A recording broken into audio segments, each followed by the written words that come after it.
ಆಸ್ತಿಕ ಸಜ್ಜನರೇ, ಇದು ನಿಮ್ಮ ಕ್ಷೇಮ ಮಾರ್ಗ.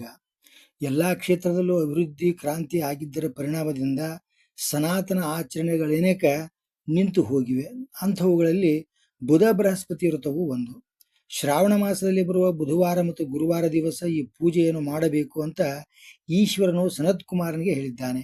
ಯಾಕೆ ಬುಧ ಮತ್ತು ಬೃಹಸ್ಪತಿಯನ್ನು ಪೂಜಿಸಬೇಕು ಅಂತ ಕೇಳಿದ ಸನತ್ ಕುಮಾರನಿಗೆ ಈಶ್ವರನು ಹಿಂದೆ ಚತುರ್ಮುಖ ಬ್ರಹ್ಮನು ಚಂದ್ರನನ್ನು ನಕ್ಷತ್ರ ರಾಜ್ಯದ ರಾಜನನ್ನಾಗಿ ಪಟ್ಟಾಭಿಷೇಕ ಮಾಡಿದನು.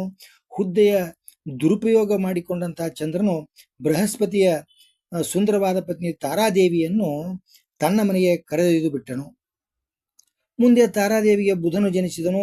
ಬೃಹಸ್ಪತಿಯು ತನ್ನ ಪತ್ನಿಯ ಶೋಧನೆಯಲ್ಲಿದ್ದಾಗ ಚಂದ್ರನ ಮನೆಯಲ್ಲಿ ತಾರಾದೇವಿ ಇರುವ ಸಂಗತಿಯು ಗೊತ್ತಾಗಿ ತನ್ನ ಪತ್ನಿಯನ್ನು ಬಿಟ್ಟುಕೊಡುವಂತೆ ಬೃಹಸ್ಪತಿಯು ಚಂದ್ರನನ್ನು ಕೇಳಿದನು. ಚಂದ್ರನು ಅದಕ್ಕೆ ಒಪ್ಪಲಿಲ್ಲ.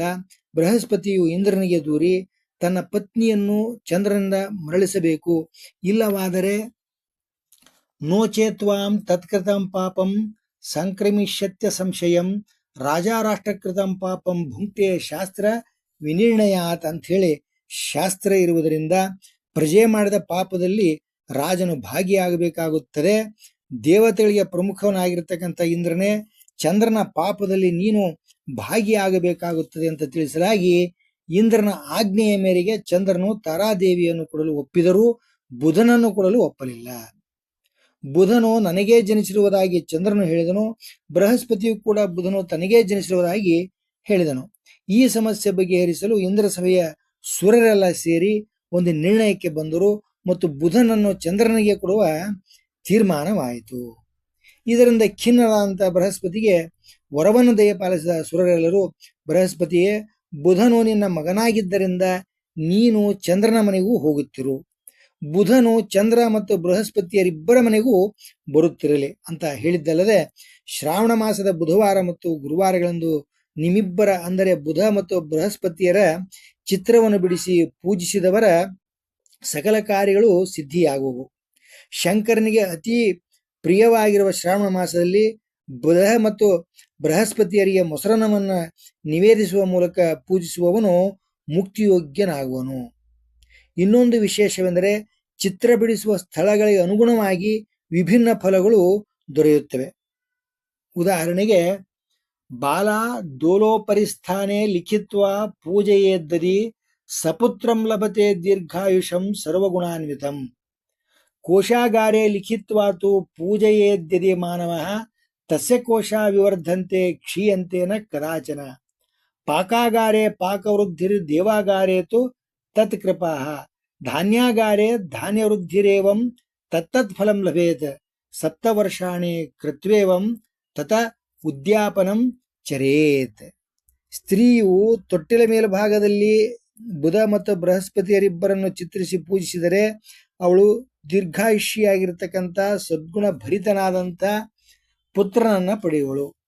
ಖಜಾನೆ ಇಡುವ ಸ್ಥಳದಲ್ಲಿ ಬರೆದು ಪೂಜಿಸಿದರೆ ಧನವು ವೃದ್ಧಿಯಾಗುವುದು. ಪಾಕಶಾಲೆಯಲ್ಲಿ ಬರೆದು ಪೂಜಿಸಿದರೆ ಅನ್ನವು ಬೆಳೆಯುವುದು. ದೇವರ ಮನೆಯಲ್ಲಿ ಬರೆದು ಪೂಜಿಸಿದರೆ ದೇವತಾನುಗ್ರಹವಾಗುವುದು. ಅದರಂತೆ ಧಾನ್ಯಾಗಾರದಲ್ಲಿ ಬರೆದು ಪೂಜಿಸಿದಾಗ ಧಾನ್ಯ ವೃದ್ಧಿ ಆಗುವುದು. ಈ ಪ್ರಕಾರ 7 ವರ್ಷ ವ್ರತವನ್ನು ಆಚರಿಸಿ ಉದ್ಯಾಪನೆಯನ್ನು ಮಾಡಬೇಕು. ಆ ಸಮಯದಲ್ಲಿ ಬಲ್ಲವರಿಂದ ಹೋಮ ಮಾಡಿಸಿ ಅಕ್ಕ, ಭಾವ ಮತ್ತು ಅಕ್ಕನ ಮಕ್ಕಳನ್ನ, ಸೋದರ ಮಾವರನ್ನ ಕರೆದು ಭೋಜನ ಮಾಡಿಸಬೇಕು. ನಂತರ ಇತರ ಬ್ರಾಹ್ಮಣರಿಗೆ ಭೋಜನ ಮಾಡಿಸಿ ಆಮೇಲೆ ತಾನು ಭೋಜನವನ್ನು ಮಾಡಬೇಕು. ಆಗ ಸನತ್ ಕುಮಾರ್ ಕೇಳ್ತಾನ, ಅಕ್ಕ, ಭಾವ, ಸೋದರ ಮಾವರವನ್ನೇ ಯಾಕೆ ಕರೆದು ಭೋಜನ ಮಾಡಿಸಬೇಕು ಅಂತ ಕೇಳಿದಾಗ ಈಶ್ವರ ಹೇಳ್ತಾನೆ, ಹಿಂದೆ ಇಬ್ಬರು ಬಡ ಬ್ರಾಹ್ಮಣರು ಹೊಟ್ಟೆ ಹೊರೆಯಲಿಕ್ಕೆ ಊರೂರು ಅಲೆಯುತ್ತಿದ್ದರು.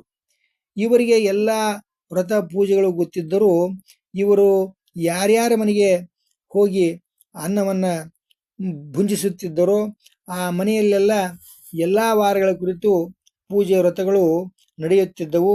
ಈ ಬ್ರಾಹ್ಮಣರು ಯಾರೊಬ್ಬರ ಮನೆಯಲ್ಲೂ ಬುಧ ಬೃಹಸ್ಪತಿಯ ಪೂಜೆಯನ್ನ ನೋಡಲೇ ಇಲ್ಲ. ಹಾಗಾದ್ರೆ ಇದನ್ನು ನಾವು ಮಾಡಬೇಕು ಅಂತ ಹೇಳಿ ಅವರಿಬ್ರು ಸಂಕಲ್ಪ ಮಾಡಿಕೊಂಡ್ರು. ಆದರೆ ಅದನ್ನು ಮಾಡತಕ್ಕಂಥ ಬಗ್ಗೆ ಅವರಿಗೆ ತಿಳಿದಿರಲಿಲ್ಲ. ಅವತ್ತೇ ರಾತ್ರಿ ಅವರಿಗೆ ಸ್ವಪ್ನವಾಯಿತು. ವಿಸ್ತೃತವಾಗಿ ಬುಧ ಬೃಹಸ್ಪತಿ ಪೂಜೆಯನ್ನು ಮಾಡತಕ್ಕಂಥ ಬಗ್ಗೆ ಅವರಿಗೆ ತಿಳಿಯಿತು.